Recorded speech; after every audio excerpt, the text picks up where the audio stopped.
Welcome to Arena Church Online. We are so glad that you've joined us today. We've got a great service ahead, so get ready for all that's to come.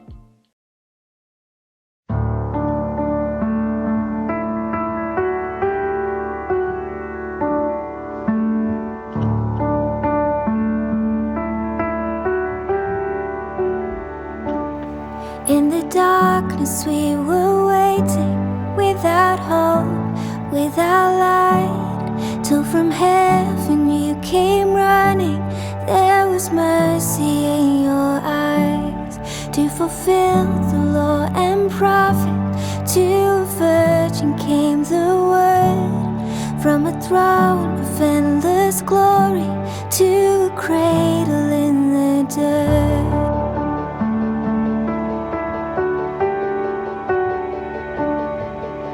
Praise the Father, praise the Son, praise the Spirit, three in one.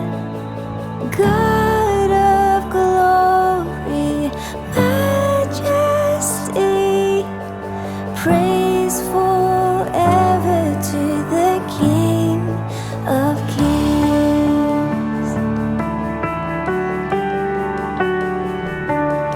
To reveal the kingdom's coming, and to reconcile the lost, to redeem the whole creation. You did not despise the cross, for even in your suffering you saw to the other side, knowing this was our salvation. Jesus, for our sake you died.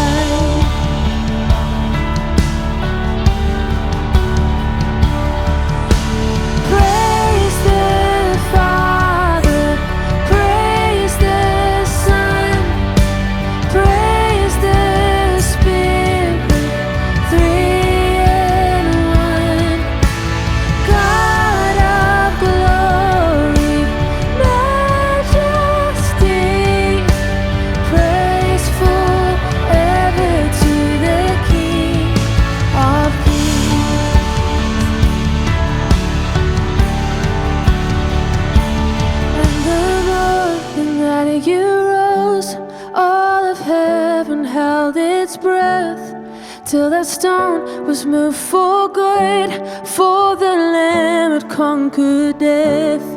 And the dead rose from their tombs, and the angels stood in awe, for the souls of all who'd come to the Father are restored.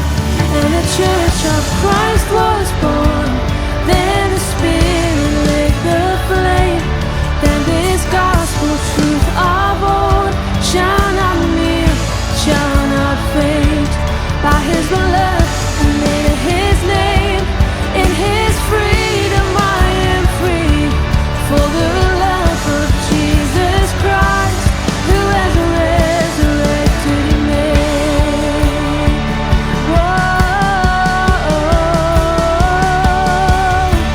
Praise the Father, praise the Son, praise the Spirit, three in one.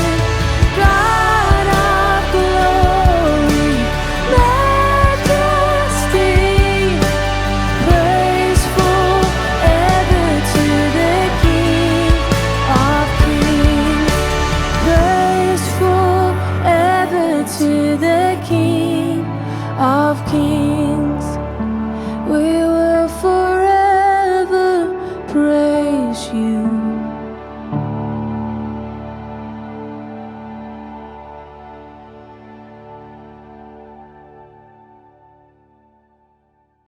Well, good morning, everyone. It's really great to be with you today. And can you believe that we're actually on the 6th week of our summer series called Summer in Galatia?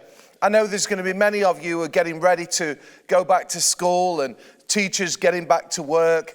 And I just pray that God's rich blessing will be upon all the children, all the teachers, and all the families as they go back into the next term.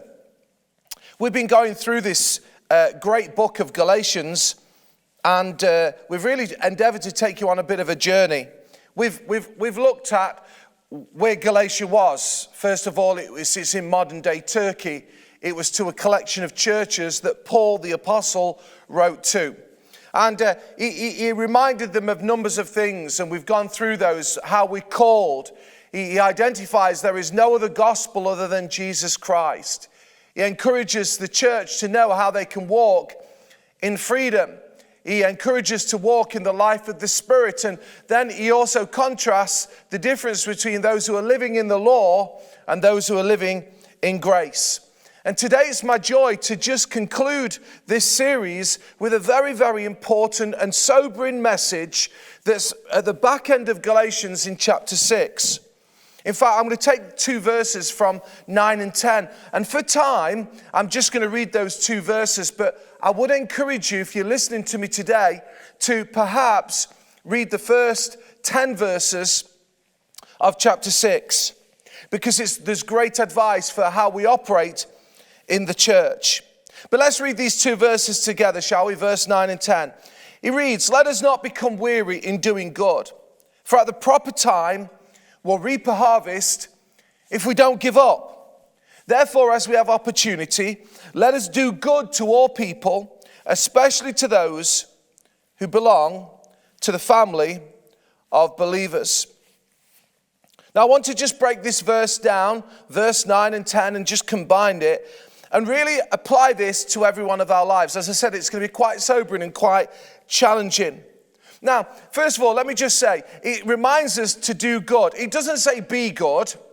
We should be good. But it's encouraging us to do good. And that's the first thing that I want to say. We are reminded to do good to all. Now, I would love to have a free pass in this moment. You may say, what do you mean a free pass? I'd love to give you a caveat. I'd love to give you a get out of jail card. Because I'd love for it to read, do good to most, or do good to some, or do good to the deserving and the grateful and the thankful and the appreciative, or do good to those who are good. But it doesn't say that. It says, do good to all. That means to say that there is no exemption to who we should do good to.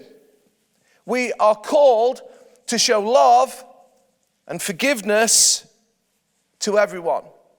This is a real challenge to us because, of course, there are people in our world who we would love, and they're easy to love, and they love us and we love them, and there's relationship and there's depth of relationship, and there's just a coziness, there's a comfortableness. They're nice people. That is why we like them.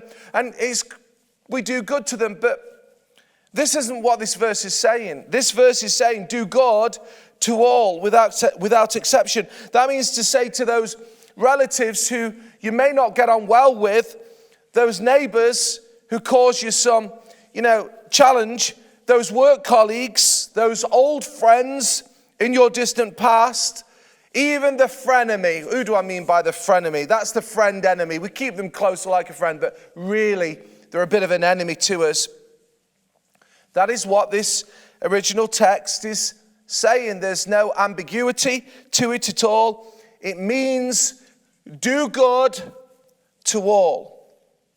Now, it also helps us to understand, and it breaks it down further, who this doing good to all is. Let me just say, first of all, to just break it down quite simply. We are called to do good to all those who are in Christian faith. And secondly, we are called to do good to all, even those who are not in faith. So first of all, let me just speak into the context of doing good to those who are Christians. Paul says that we should do good, especially to the family of believers. I have to say, as a Christian pastor, and have been for approaching 30 years, there are many cruel Christians. You may say, have you just said that live? Yes, I have. There are many Christians who aren't particularly nice at times. There are many Christians who I've come across in churches who can be judgmental, overly judgmental. They criticize, they condemn, they backbite, they gossip, they badmouth, they dismiss, whatever you want to put in there. And you may say at this moment, Christian, that's not a particularly nice thing to say. It may not be, but I want to speak the truth.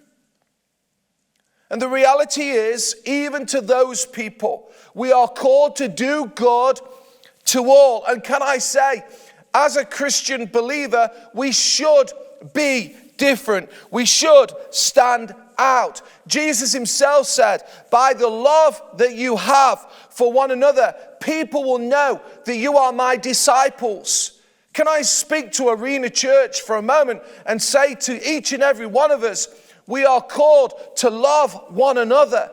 We are called to care deeply for one another. I heard recently whilst we was traveling, this great speaker said this thought: live in such a way that demands an explanation. It really challenged me, because that's how we should live. In fact, we should live in such a way that people are saying to us, why are you so different? Terry, why are you so different? Anne, why are you so different? Why are you so different, Paul? Whatever your name is. And then you're able to say, well, actually it's because of living faith, a relationship with Jesus Christ. You see, this way that we live and doing good to all is expressed. I think it's expressed in kindness. You know, I honestly believe the kindest of people are the coolest of people. If you want to be really cool, be kind.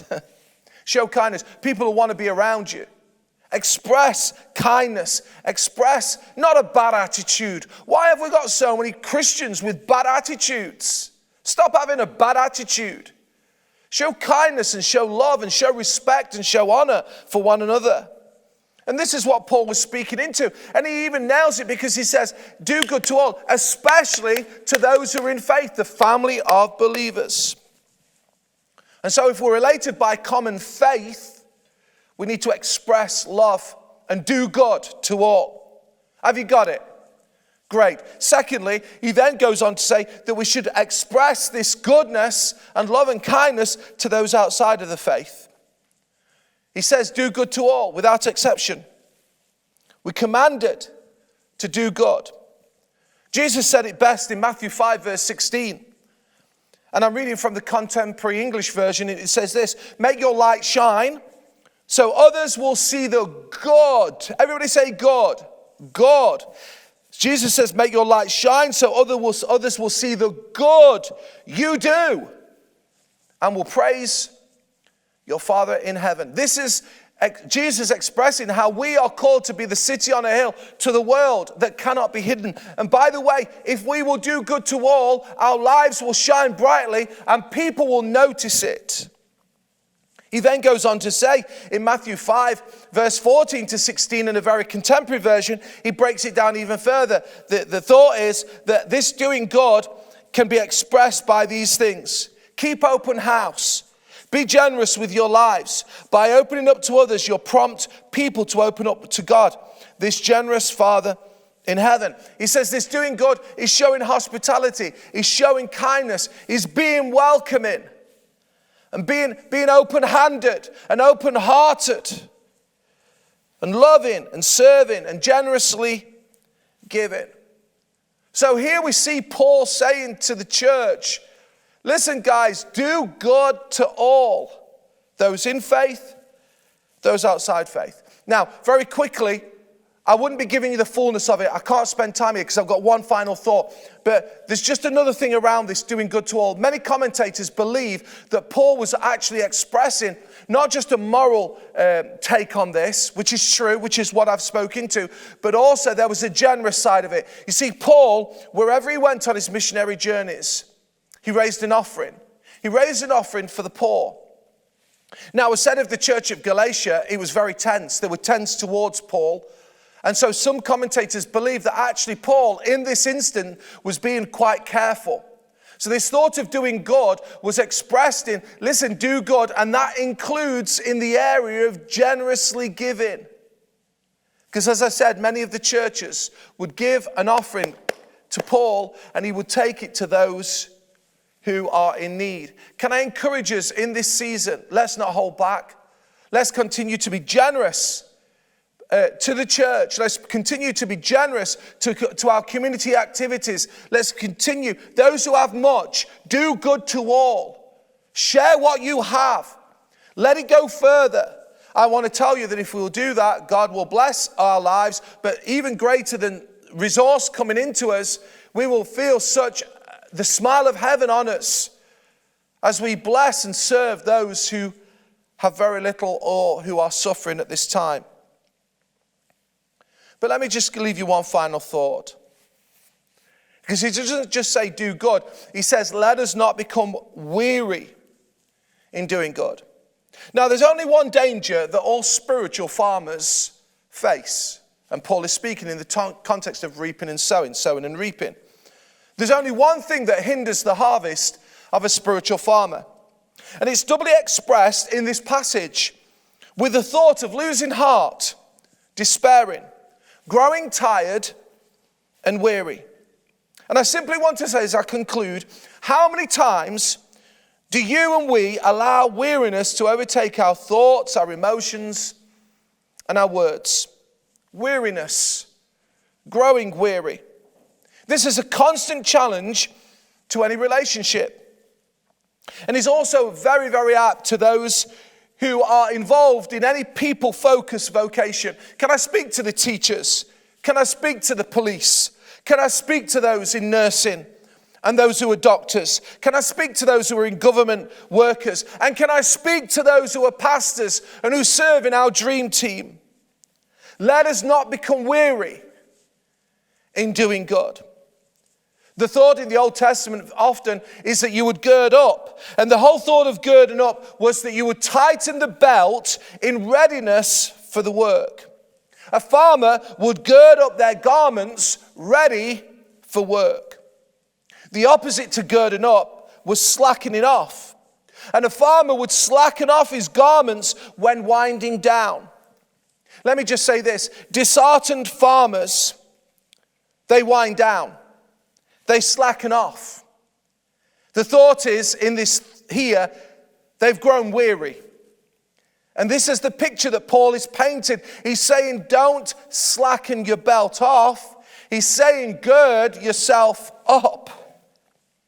And he says this, if you will gird up, if you will not become weary in doing good, he then says, if you keep going, if you keep persisting, if you keep pushing through, you'll reap a harvest.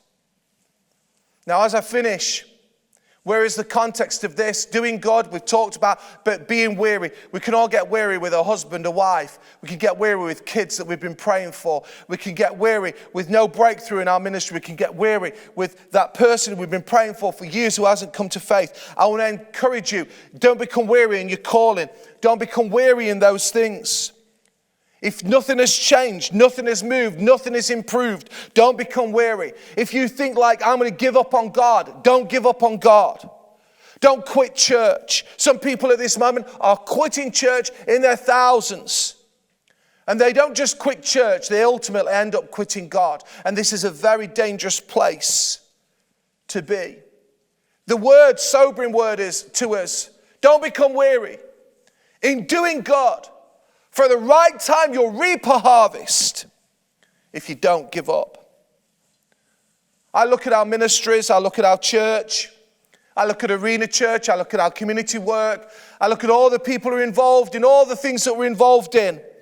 And I simply want to say to myself and to you, let us not become weary in doing good. For the right time, we'll reap a harvest if we do not give up. Keep going. The harvest is on its way. I wonder if I could pray for you today. You may feel like you want to give up. You may feel like you haven't even started. Some of you have never stepped into faith in Jesus Christ.